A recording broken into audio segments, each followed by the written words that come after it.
important. It was nice to not sweat one out, right? It was nice to come in and to have high energy, right? To play together, to continue to build on a lead. Ty?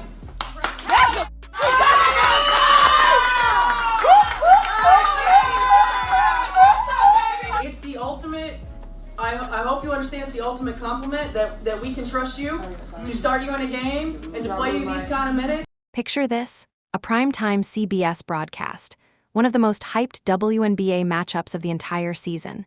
Millions of fans tuned in or showing up to the arena specifically for one reason. And then, at the last possible moment, the one person everyone came to see doesn't even set foot on the court, not for a single minute. And the head coach, she doesn't look devastated. She doesn't look frustrated. She looks relieved, almost joyful. Like someone just lifted an enormous weight straight off her shoulders. That reaction alone... By the way, you guys know I watch the ticket sales. I've long history of me doing videos and showing you guys ticket sales. The great majority of the tickets for this game were sold prior to the Mercury game the other night. Why? It's simple. Kate Martin plays for the Los Angeles Sparks, and people thought they were finally going to get the Caitlyn Clark Kate Martin reunion game tonight, and they didn't get. Should tell you everything you need to know about what is really going on inside the Indiana Fever organization right now.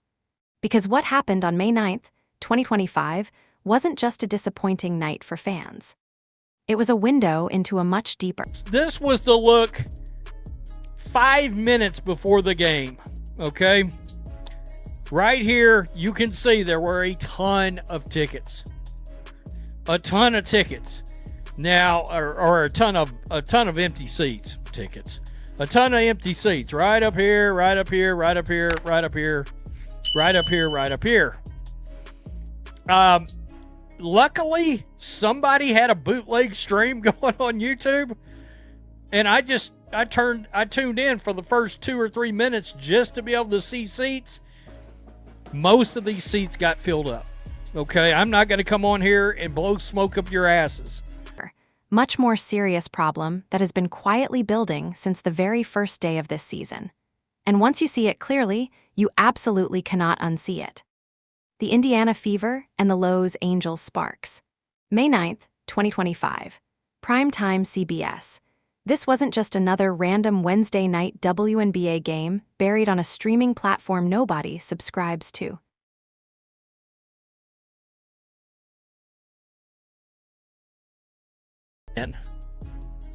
If the CBS ratings come back and they're less than, let's say, 1.4 million,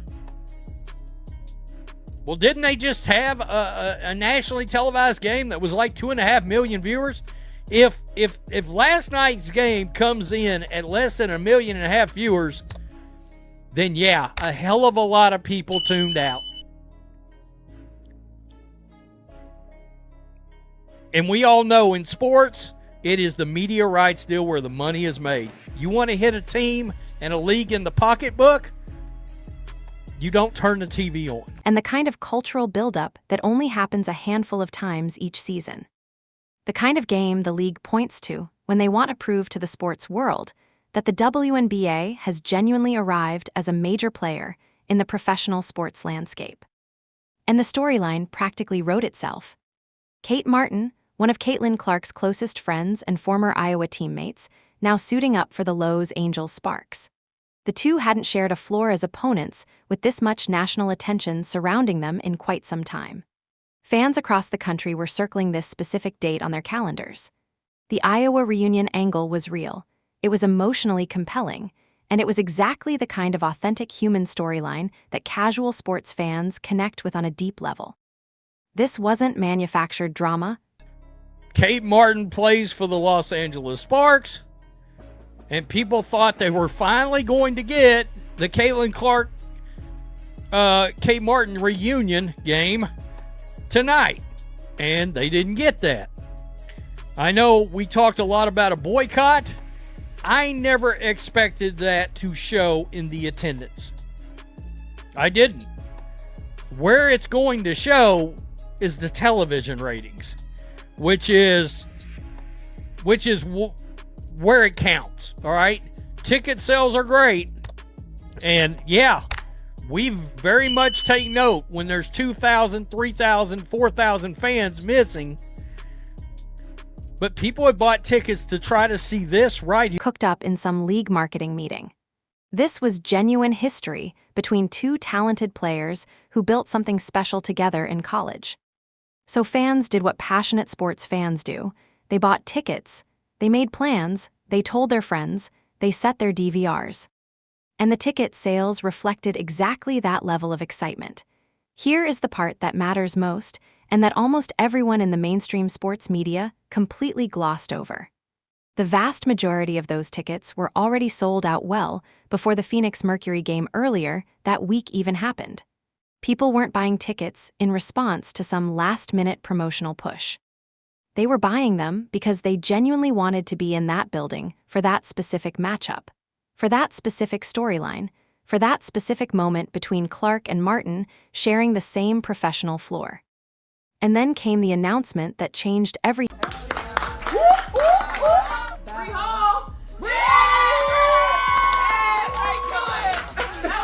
Was that your first career three, right? Yeah. Oh, really good team win. I'm proud of you guys. Get a couple days to get some rest.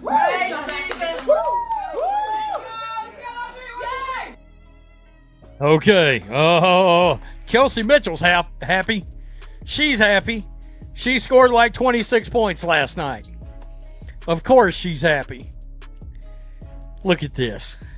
Evelyn DR posted this, and we saw it just now. Stephanie White was on the verge of tears talking about tired. Thing about that broadcast. Caitlyn Clark would not play, not a single minute, not even a brief cameo off the bench in garbage time. The official explanation that came through cited a back injury, a throat injury, and a groin injury all happening simultaneously. 3 separate physical ailments stacking up at the exact same time, right before the biggest television game of the week. For a 23-year-old elite professional athlete who had been playing through heavy physical contact from veteran defenders all season long without complaint, that specific combination of timing and circumstance immediately raised eyebrows from every corner of the sports media landscape. Now, to be completely fair, injuries happen. They are an unavoidable reality of professional sports at the highest level. Nobody is seriously arguing that Caitlyn Clark is somehow immune to physical wear and tear over the course of a long, grueling regular season schedule. That would be an absurd position to take. But what happened next, specifically how head coach Stephanie White responded to this situation, what she said in the locker room afterward, and the energy she carried throughout the entire night, that is what turned a disappointing injury scratch into something that felt like a much larger, much more revealing story about the internal dynamics of this franchise. Because the moment Clark's name was officially scratched from the lineup, something shifted, and not in the direction you would expect from a head coach who just lost her most important player for a nationally televised game. Walk into any professional sports arena 5 minutes before tip-off, and you get an immediate, unfiltered read on the actual energy of the night. The buzz in the crowd, the density of bodies filling the seats, the general vibe of anticipation in the building, and what those wide-angle broadcast shots showed in the minutes before the fever and sparks tipped off was not the image the league wanted millions of television viewers seeing as their very first impression of the broadcast. Entire upper sections sat completely bare. Full rows of empty seats stretched across what was supposed to be one of the must-watch events of the week. It looked less like a marquee primetime sporting event and more like a midweek preseason game in a small market that nobody knew was happening. The contrast between the promotional energy that had been building around this game all week and the actual visual reality of that arena in those opening minutes was jarring to say the least. Now, to give the full honest picture, most of those seats did eventually fill in as the night went on. People showed up. The building was not empty by halftime, and it would be completely disingenuous to pretend otherwise or exaggerate the attendance situation beyond what it actually was. Most fans who bought tickets honored those tickets and walked through those doors. But here is the absolutely critical distinction that almost every mainstream sports commentator completely missed in their post-game coverage. There is a fundamental and massive difference between physical arena attendance and live television viewership. These are two entirely separate metrics that measure two entirely different things, and conflating them reveals a deep misunderstanding of how professional sports economics actually function. Those ticket sales were already locked in days before anyone in the general public even knew Clark would be sitting out. From the consumer's perspective, those tickets represented a financial commitment that was already made and already paid for. When you find out the day of the game that the one player you bought the ticket to see isn't playing, you essentially have two options. You eat the financial loss and stay home, or you show up anyway and hope the night is still worth your time and money. Most people, understandably, choose the second option. That is what economists call a sunk cost decision. The money is already gone regardless of what you decide, so you might as well get something for it. Television ratings operate on a completely different logic. When you decide to turn on a game from your couch at home, there is no sunk cost involved. There is no financial commitment already made that you are trying to recover value from. There is simply a free, real-time choice between watching this specific game or doing literally anything else with your Friday night. And that is exactly why Nielsen ratings are the most honest, most unfiltered measurement of actual genuine fan interest that the sports industry has available. Every single viewer counted in those numbers made an active, completely voluntary choice to spend their time watching. So when you see a sea of empty seats in that arena 5 minutes before tip-off, that is a story about fans who already committed financially, but arrived late or took their time getting settled. When you see television ratings crater by 1.5 million viewers compared to the previous national broadcast, that is an entirely different and far more serious story. That is fans actively choosing to spend their Friday night doing something else entirely, because the one person who made this specific game worth watching was not going to be on the floor. One of those metrics is an inconvenience for the league on a single night. The other one is the kind of data point that directly impacts multi-billion-dollar media rights negotiations. And in professional sports, the negotiating table is exactly where leagues either thrive or start slowly dying. The arena receipts from one regular season game are a footnote. The sustained viewership numbers that networks use to determine the value of their broadcast partnerships are the entire story. Numbers don't lie, they don't have agendas. They don't care about anyone's feelings or anyone's preferred narrative about the direction of the league. They simply reflect reality with cold, unblinking accuracy. And the numbers surrounding Caitlyn Clark's impact on WNBA television viewership have been telling a crystal clear, completely consistent story since the moment she entered the league. The most recent nationally televised Fever game before this one pulled in right around 2.5 million viewers. 2.5 million people actively choosing to sit down and watch a regular season WNBA game on a weeknight. To put that number in proper historical context, that kind of viewership for a non-playoff WNBA broadcast was essentially unthinkable just a few years ago. That is a number that made league executives feel like they were finally turning a real cultural corner, finally building the kind of mainstream crossover audience that could justify the kind of massive media rights deals that sustain leagues at the highest financial level. And then Clark sat out, and the projections started circulating almost immediately. Sports business analysts and media reporters who track these Nielsen numbers closely were already publicly bracing for a significant drop before the final overnight ratings even came in. The question wasn't really whether the viewership would decline. That much was essentially a given. The real question was how dramatic that decline would actually be. If those numbers came back hovering under 1.4 million, that represents a drop of over 1 million viewers from one broadcast to the next for the exact same league, the exact same network, and the exact same time slot. If they cratered all the way below 1 million, the implications for the league become significantly more serious and considerably harder to spin with positive messaging. Here is why that specific gap matters so enormously from a pure business perspective, and why league executives should be losing sleep over it. Television networks do not pay massive rights fees based on what a league did last season or what their best-case scenario projections look like on an optimistic spreadsheet. They pay based on demonstrated, consistent, verifiable viewership performance across the full body of evidence available to them. Every single broadcast is a data point. Every single overnight rating gets filed away and analyzed when those critical negotiating conversations happen. When a network sits down to renegotiate or extend a media rights deal, their analytics teams go through every game, every broadcast, every overnight number with a fine-tooth comb. And if those numbers show a consistent and dramatic pattern where viewership reliably surges when one specific player is on the floor and reliably collapses when she is not, that tells the network everything they need to know about where the actual value in this partnership truly lies. It also tells them exactly how much risk they are taking on if that one player gets injured long-term, retires early, or gets mismanaged out of the league's most visible market. One single game pulling 900,000 viewers instead of 2.5 million might feel like just a bad night in isolation.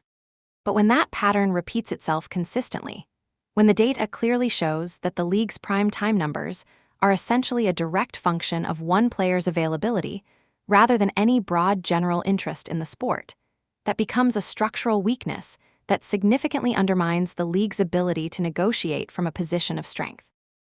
And the most maddening part of this entire situation is that it was entirely preventable. The league and the Fever organization had every incentive in the world to protect this broadcast, to do whatever was medically reasonable and responsible to get their franchise player on that floor for this nationally televised game. The fact that it played out the way it did, and the fact that the head coach's response to the situation looked nothing like devastation or frustration, raises questions that the league's PR machinery is going to have a very difficult time answering convincingly. Close your eyes for a second and imagine what a head coach's post-game speech should look like after their team barely edges out a messy win against a heavily depleted opponent that was missing key players like Derica Hamby and Kelsey Plum. A team, by the way, that came in as one of the weaker rosters in the league even at full strength. A team that your franchise, with all its talent, absolutely should be beating convincingly on a regular basis without any dramatic celebration afterward. Now open your eyes and watch the footage of Stephanie White in that locker room. Because what you see in that video does not match the scenario described above in any recognizable way. The energy in the room feels like a team that just won a championship series, not a coaching staff that ground out a tight win over a short-handed opponent in a regular season game that most experts had penciled in as a comfortable Fever victory. She opens up by saying she is really proud of the team. Fine, coaches say that. But then comes the phrase that stopped everyone paying attention in their tracks. It was nice to not sweat one out, right? Let that sink in completely for a moment, because that specific phrase is carrying an enormous amount of weight whether Stephanie White intended it to or not. Not sweating one out, as though the normal state of affairs, the baseline condition when your franchise is operating as expected, is stress and struggle and uncertainty. As though playing with your best player on the floor is somehow the inherently difficult, uncomfortable version of coaching this team. That phrase is telling. It is revealing in a way that no carefully prepared press conference statement ever could be, because it was unscripted. It was said in the heat of the post-game emotional moment, in the locker room, to her players, without a media filter or a PR handler nearby to tap her on the shoulder. And in that unguarded moment, what came out was a sentiment that speaks volumes about how this coaching staff genuinely views the dynamic of having Caitlyn Clark on the floor. And then came the moment with Ty Harris. White's voice breaks. Her eyes well up. She tells Harris that she hopes she understands what an ultimate compliment it is that the coaching staff trusts her enough to start her and give her those kinds of minutes, knowing she is going to show up and deliver. It was a deeply emotional moment for the head coach.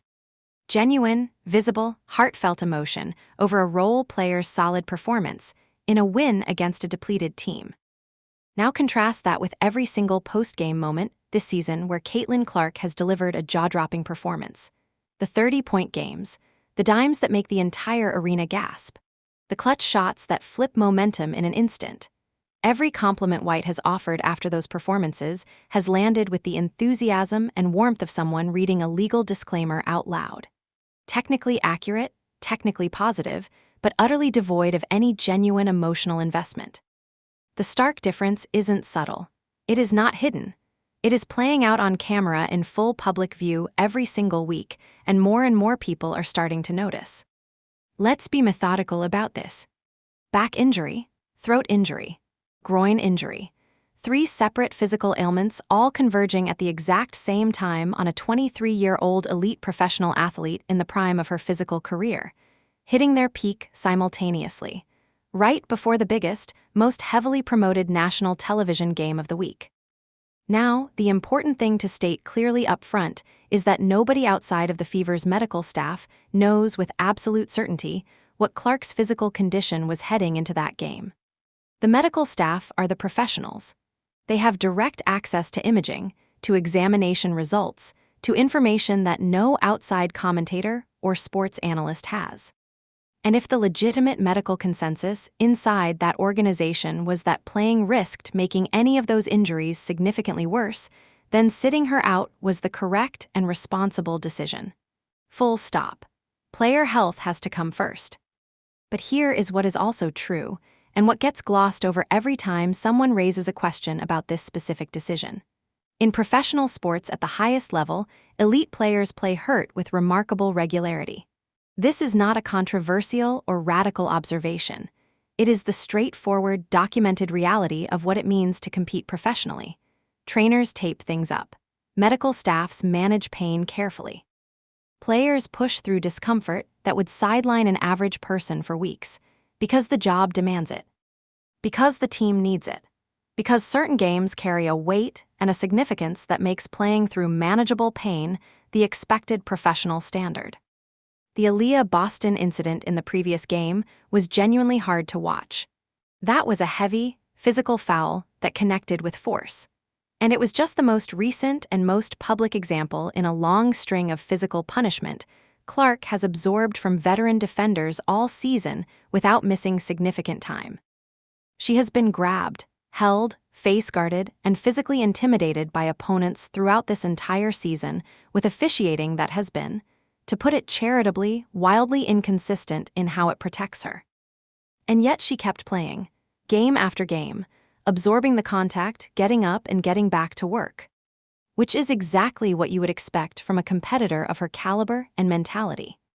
So when the injuries finally reach a stated threshold where the decision is made to sit her out, and that decision just so happens to land on the single most prominent, most watched, most culturally significant broadcast of the week, it naturally invites scrutiny. Reports and speculation online have suggested there may have been factors beyond pure medical caution involved in this decision. Those claims are unverified. But the pattern of timing, combined with everything else visible in this situation, means that scrutiny is not unreasonable. It is the logical response to a set of circumstances that doesn't fully add up on the surface. Before the game even tipped off, Caitlyn Clark walked out of the tunnel for warm-ups. And right there in the frame, visible in the footage, was Kate Martin doing the same on the other side of the floor. That brief, unremarkable pregame moment generated more genuine organic social media engagement, more shares, more comments, more emotional reactions from fans than virtually anything that happened during the 4 actual quarters of basketball that followed. Think about what that tells you. The most compelling content from this entire broadcast wasn't a clutch shot in the 4th quarter or a highlight reel defensive play. It was 2 former college teammates walking onto the same professional floor before the game even started. That is the power of authentic human connection in sports. That is what fans are actually responding to when they tune in. And the WNBA's marketing operation treats it like it barely exists. The Iowa pipeline is not a cute piece of nostalgic college basketball trivia. It is a genuine, powerful, ready-made emotional storyline that comes preloaded with millions of deeply invested fans. Clark, Martin, Lucy Olson, and every other player who wore that Iowa jersey alongside Clark carries built-in audience loyalty that most sports franchises spend decades and hundreds of millions of marketing dollars trying to manufacture artificially. It is sitting right there, completely organic, completely authentic, requiring almost zero effort to activate. And the league essentially ignores it. Instead, what does the WNBA's marketing machine focus on? Manufactured storylines, forced rivalries cooked up in conference rooms by people who are clearly more focused on trying to spread attention equally across the roster than on identifying and aggressively amplifying what actually drives viewership. Smart sports fans see through manufactured narratives almost instantly. They can feel the difference between something real and something produced, and what Clark and Martin have is unquestionably real. Think about this from a purely logical marketing standpoint. If any other major sports league on the planet had this level of organic, emotionally resonant backstory sitting right in front of them, they would be building entire campaigns around it. They would be producing documentary content. They would be running promotional spots highlighting the friendship, the history, the competitive dynamic of former teammates now on opposite sides of the floor. They would be making it impossible for casual fans to ignore. Instead, fans showed up and bought tickets primarily because they figured it out themselves. The league didn't drive that excitement through brilliant marketing strategy. The fans generated it organically because they genuinely care about these players and their relationships. And when Clark didn't play, the most emotionally compelling element of the entire broadcast disappeared before it ever had a chance to materialize. There is a recurring argument that surfaces every single time someone raises concerns about WNBA viewership numbers or attendance patterns. It goes something like this. Real fans watch regardless. True supporters of the sport show up whether the star is playing or not. If you only tune in for one player, you were never really a fan to begin with. It is a sentiment that sounds noble on the surface, and in terms of pure love for the sport, there is something genuine in it. Dedicated fans who know every player, watch every game, and follow the sport through its lows as well as its highs are the cultural foundation of any sports league. They are the people who keep the flame alive during the difficult stretches. They deserve enormous credit and respect. But they absolutely cannot keep the financial lights on by themselves. And anyone arguing otherwise is either deeply confused about how professional sports economics work, or is deliberately choosing to ignore the reality staring them in the face. The NBA does not generate billions of dollars in television revenue because of the hardcore fans who watch every single Tuesday night regular season game between lottery-bound teams in small markets. It generates those billions because millions of casual fans tune in when LeBron James plays, when the Lakers are on national television, when the playoff drama reaches its peak, and suddenly every person in every office in the country has an opinion about what happened last night. The casual fan is not a lesser fan. The casual fan is the financial engine. The NFL's record-breaking multi-billion-dollar media rights deals are not built on the backs of the dedicated fans who faithfully watch every single Thursday night game between sub-500 teams. They are built on the Cowboys, the Chiefs, the games that feature the most recognizable stars and the highest stakes. The games that pull in people who maybe only watch football 4 or 5 times a season, but tune in specifically when the matchup feels unmissable. The WNBA is operating in that exact same economic reality, whether certain people inside the league want to acknowledge it or not. And right now, their needle-moving draw, the one player who pulls casual sports fans into broadcasts who have never watched a WNBA game in their lives, is Caitlyn Clark. She is singular in what she does for this league's visibility. The data has confirmed it repeatedly. The ratings tell the story every single week with absolute clarity. Building a sustainable league means embracing that reality enthusiastically rather than quietly resenting it. It means using Clark's massive platform as a rising tide that lifts all boats rather than treating her gravitational pull on the audience as some kind of unfair imbalance to be corrected. Every player on every WNBA roster benefits financially and professionally from the heightened league visibility that Clark drives. Failing to understand that is not just a philosophical mistake. It is an economically catastrophic one. Last season told the Fever organization everything they needed to know. The blueprint was sitting right there, completely proven, written in the actual results of real games. Play fast. Push the tempo relentlessly. Hand Clark the keys to the offense and let her operate with the creative freedom she needs to function at her absolute ceiling. Surround her with athletes who can cut, finish, and knock down the open looks she creates. Get out of her way and let the basketball happen organically. The results were not subtle or debatable. The Fever went from being one of the most forgotten, least competitive franchises in the entire league to a legitimate playoff team that nobody wanted to face in a short series. Arena attendance skyrocketed. National television ratings broke records. The franchise became the single most talked about team in the WNBA by an enormous margin. None of that happened by accident. It happened because for stretches of last season, the organization actually let Clark be Clark. This season feels fundamentally different in ways that are visible to anyone watching closely. The offense is noticeably more rigid and predictable. The pace has slowed considerably from the transition-heavy style that made them so dangerous. There is a persistent sense that the system is being imposed on the roster rather than built around its most unique and irreplaceable talent.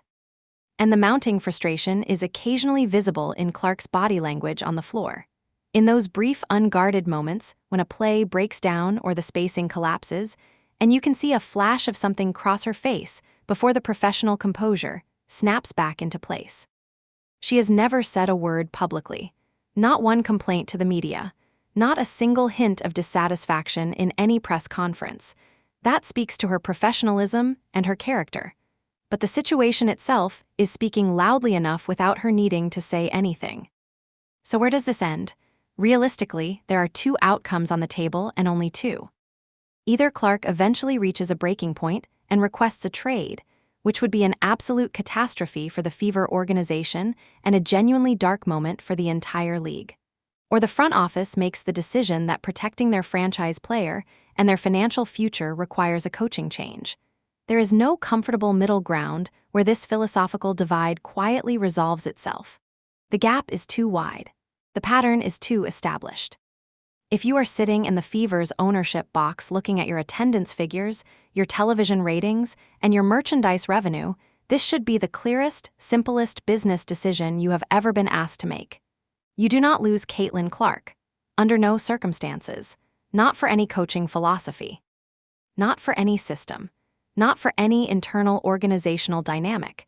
She is not just your best player. She is the entire reason this franchise matters on a national level right now. And every single day this situation continues unresolved is another day the risk of losing her grows just a little bit larger. Here is the bottom line. What happened on May 9th, 2025, was not just a disappointing night for Fever fans who showed up expecting to see something special. It was a revealing, unfiltered look at the internal fault lines running through one of the most important franchises in the WNBA right now. A head coach who looked relieved without her star player. An injury narrative with timing that raised legitimate questions. A marketing opportunity squandered. A television audience that almost certainly tuned out in massive numbers. And a league that continues to struggle with its own complicated relationship with the star power driving its growth. The Nielsen numbers for that broadcast will land like a verdict. They will either validate the optimists who believe the WNBA has built something bigger than one single player, or they will confirm what the pattern of evidence has been suggesting all along. That right now, for this league, Caitlyn Clark is not just the biggest draw. She is the draw. And when she is not on the floor, millions of people simply find something else to watch. The Fever organization has a decision to make. And the clock is running.